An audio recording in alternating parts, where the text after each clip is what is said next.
sejahtera dan surah pendukung Al-Maidah ayat 71 dan Ali Imran ayat 105. Peserta SQ.10 akan menyampaikan syarahan dengan judul Moderasi Beragama Menuju Indonesia Damai Sejahtera dengan surah pendukung Al-Maidah ayat 71 dan Ali Imran ayat 105. Disilahkan.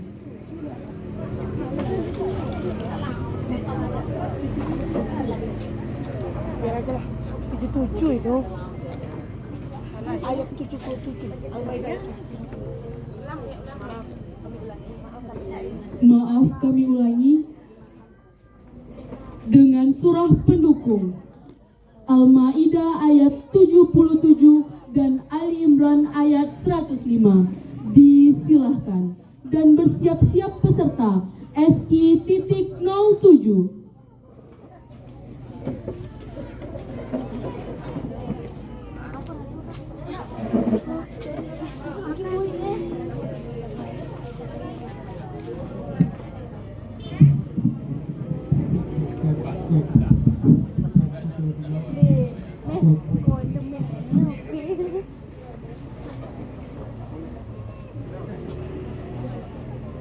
Bismillahirrahmanirrahim.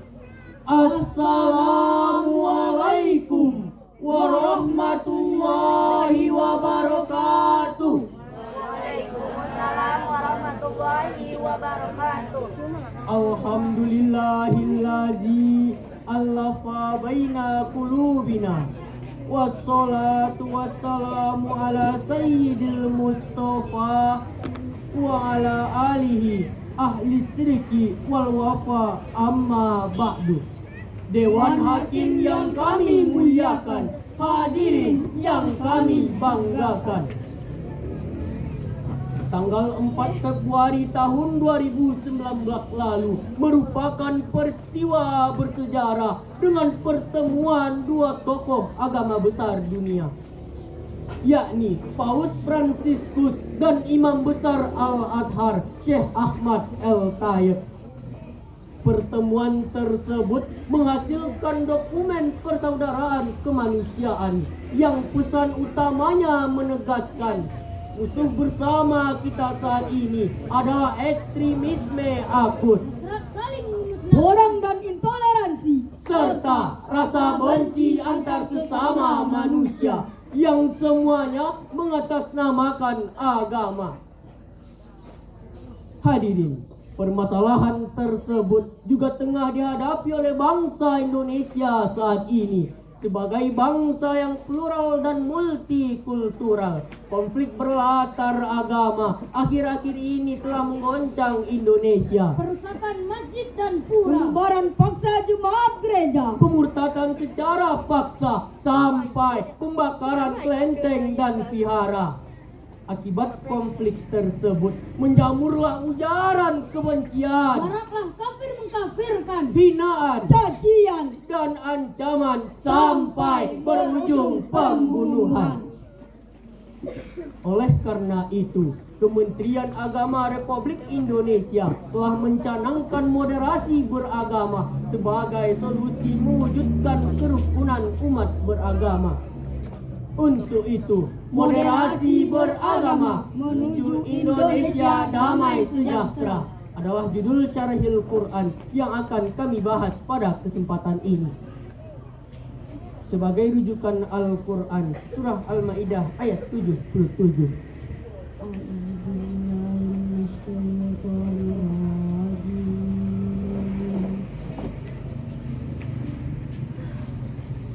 Bismillahirrahmanirrahim.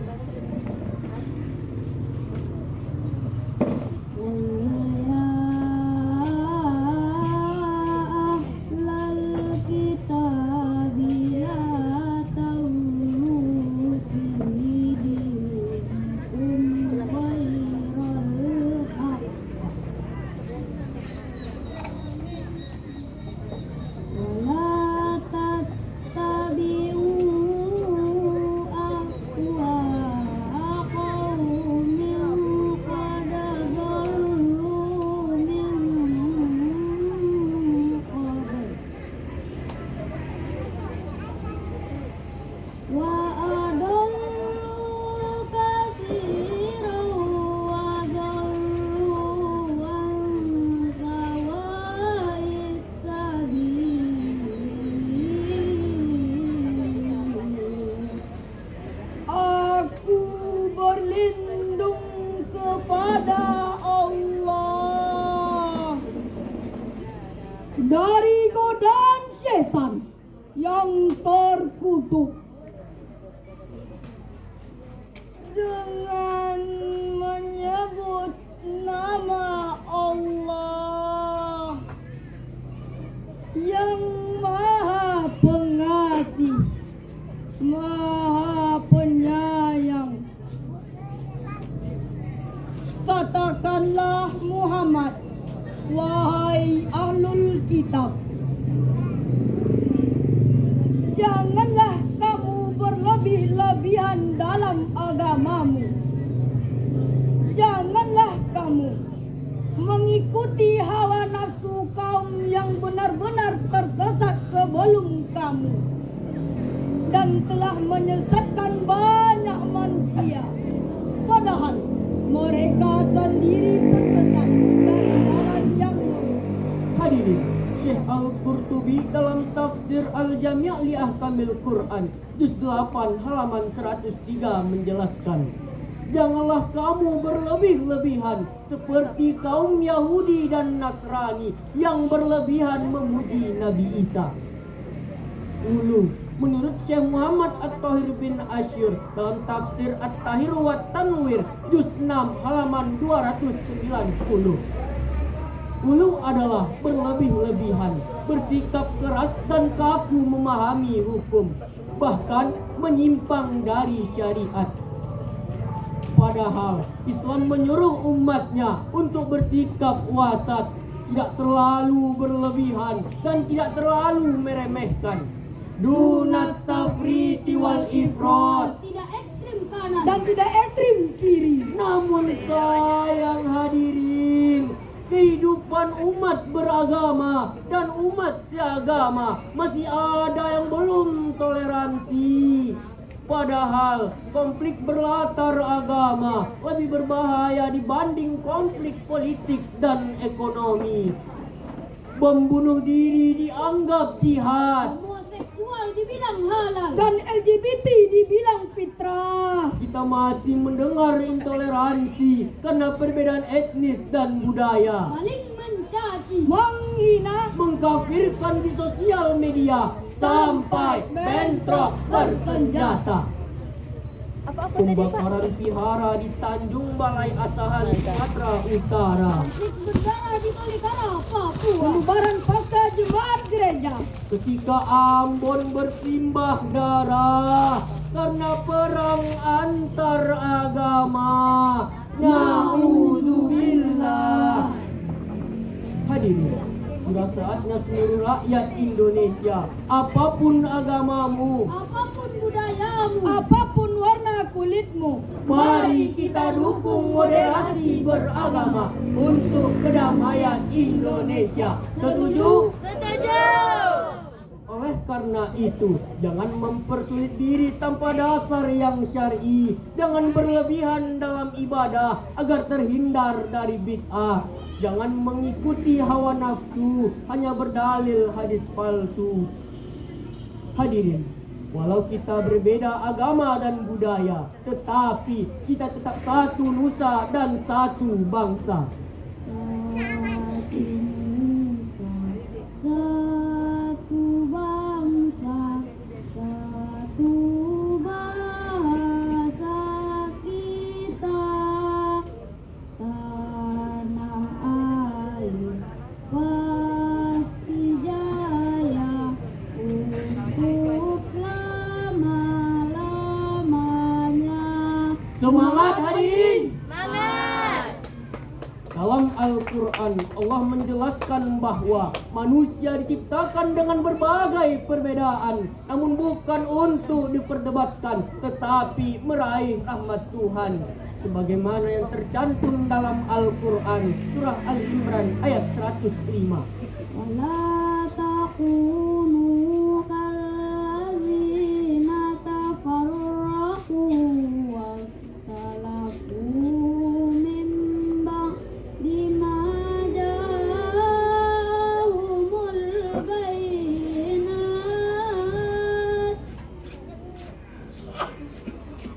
wa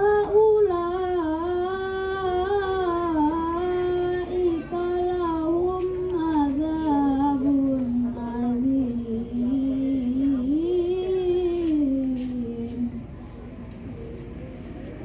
wa ulaika lahum adzabun adzim. Sadaqallahul azim. Dan janganlah kamu seperti orang-orang yang bercerai-berai dan berselisih setelah datang kepada mereka keterangan yang jelas. Mereka itulah orang-orang yang mendapat azab yang berat. Maha benar Allah dengan segala firman-Nya. Hadirin, Syekh Al-Bawawi dalam tafsir Ma'alimun Tanzil juz 4 halaman 86. Wala takunu kallazina tafarraqu. Menurut sebagian besar ulama, mereka yang berselisih adalah kaum Yahudi dan Nasrani dan orang-orang bid'ah di kalangan umat Islam. Mereka berselisih karena mengikuti hawa nafsu dan dengki. Profesor Dr. Muhammad Quraish Shihab dalam bukunya Wasatiyah Wawasan Islam tentang Moderasi Beragama halaman 141 menjelaskan bahwa yang dilarang adalah berselisih dalam kelompok. Allah menciptakan manusia berkelompok bukan untuk berselisih. Bukan untuk Dan berperang. bukan untuk saling memusnahkan. Allah akan timpakan azab di akhirat setelah mereka dirugikan di dunia akibat perselisihannya. Oleh karena itu, moderasi beragama harus kita amalkan bersama. Kementerian Agama Republik Indonesia, Jenderal TNI Purnawirawan Fakhrul Razi menegaskan, moderasi beragama berarti bukan agamanya yang dimoderasi, tetapi cara beragamanya yang harus dimoderatkan. Presiden Joko Widodo dalam pidato kenegaraan juga menyampaikan Jangan merasa paling agamis. Jangan merasa paling Pancasilais. agar hidup kita harmonis.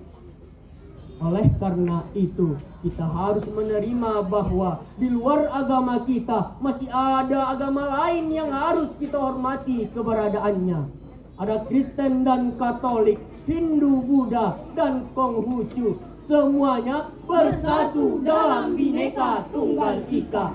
Betul hadirin? Betul. Sebagai kesimpulan yang pertama, moderasi beragama adalah aktualisasi dari nilai Pancasila yang menentang keras perilaku ekstremisme.